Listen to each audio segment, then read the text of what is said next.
it's time for the latest cloud in my coffee. This month's episode features one of our Panda team members, Will Adams, all the way from New York City. Welcome, Will.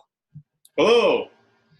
All right, first and foremost, I think the thing that's been on everybody's mind for quite some time as they've seen us at conferences and what have you, what is a Panda? What exactly does Panda stand for? So PANDA stands for Polite Agent of Non-Destructive Assimilation. And I think basically it predates me, but I think it's one of those things where they just came up with a name for the group, and then they had to retroactively go back and figure out what it meant. So I think it fits though, because what do pandas do basically? we assimilate non-destructively. Well, I mean, it's onboarding. Correct me if I'm wrong, but it's onboarding for new engineered customers. Correct. That's what we do. All right, and what does it kind of mean to be on that front line when someone who's brand new or they're doing a trial and they come to you and you guys are on the front line with new engineered customers? Like how involved is that? Like what's the range?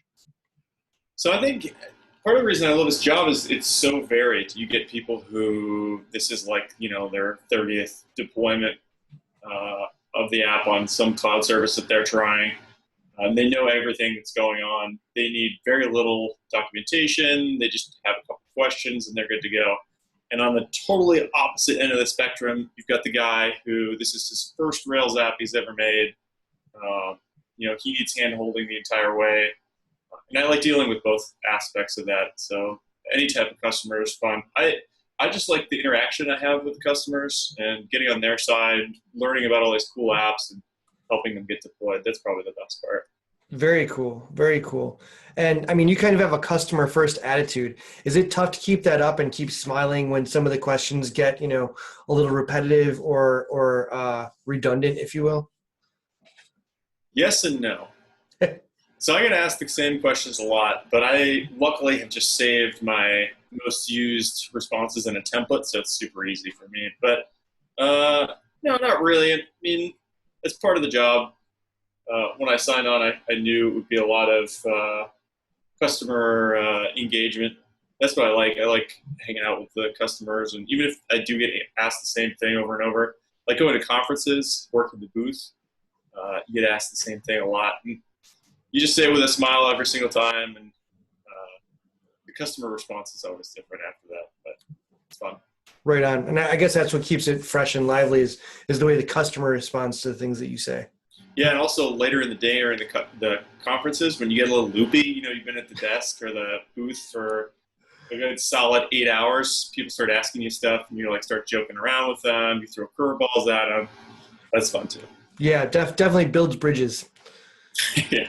Let me ask you this. So we have the new Deis.com coming out and Deis Pro. How do you feel about the new opportunities as far as people that have seen the classic engine yard offering and what does Deis mean to those people and to the people who are coming along who don't know anything about it? Well, I think one of the coolest things about engine yard is that we are always iterating. We're always trying to get better at what we do. So I've been with engine yard for almost 3.5 years now, and the product is so much different than when I started.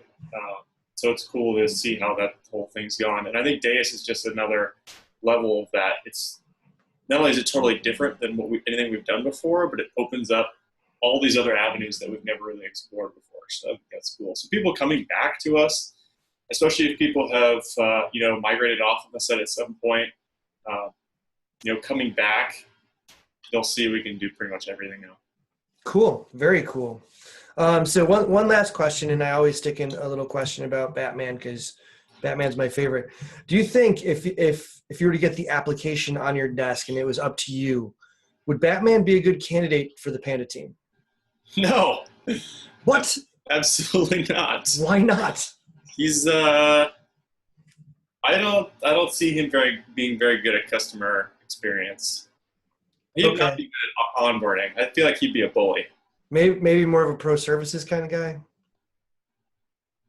Yeah, I'm gonna try and keep out of trouble and just say pro service would be good. Right on. All right, Will. Thank you so much for your time. And we'll see everybody next month for the next Cloud in Our Coffee.